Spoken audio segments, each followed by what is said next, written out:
Hi hello అందరికీ welcome back to one more video. ఇంట్లో తినడానికి స్నాక్స్ ఏమీ లేవని చెప్పి అమ్మనైతే చెకోడీలు చేయమని అడిగాను. ఫస్ట్ టైం అయినా కూడా కాదనకుండా చాలా బాగా చేసేసారు. ఇంకా ప్రాసెస్ విషయానికి వస్తే స్టవ్ ఆన్ చేసుకొని ఒక మందపాటి కళాయి పెట్టుకొని కళాయిలో 2 కప్పుల వాటర్ తీసుకోవాలి.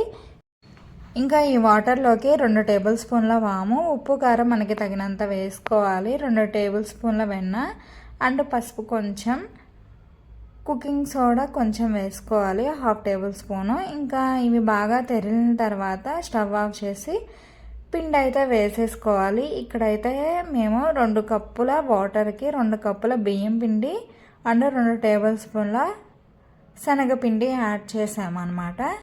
ఇంకా వేడిగా ఉన్నప్పుడు గంటితో ఒకసారి మొత్తాన్ని కలిపేసుకొని ఇంకా చల్లారిన తర్వాత చేత్తో ఇలా ముద్దలా కలిపేసుకుంటే సరిపోతుంది. నేను ఇక్కడైతే చాపింగ్ బోర్డు యూజ్ చేసి చేస్తున్నా అనమాట.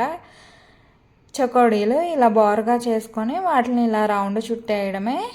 ఇవి అయితే ఇంకా మనం ఇలా చేసుకుంటే ఆయిల్లో ఫ్రై చేసినప్పుడు కూడా ఊడిపోవు, అంత సింపుల్గా చేసేసుకోవచ్చు. కానీ ఇవి చేయడానికి చాలా టైం పడుతుంది. మనకి ఫస్ట్ టైం కాబట్టి చాలా టైం పట్టింది మా అమ్మకి నాకు. ఇంకా వీటిని ఆయిల్ బాగా హీట్ చేసుకొని చెకోడీలను అయితే ఆయిల్లో ఫ్రై చేసుకోవాలి. లో నుంచి మీడియం ఫ్లేమ్ పెట్టుకొని కలర్ వచ్చేదాకా మంచిగా ఫ్రై చేసుకుంటే సరిపోతుంది. చాలా టేస్టీ చెకోడీలు అయితే రెడీ అయిపోతాయి, క్రిస్పీగా చాలా బాగుంటాయి అన్నమాట.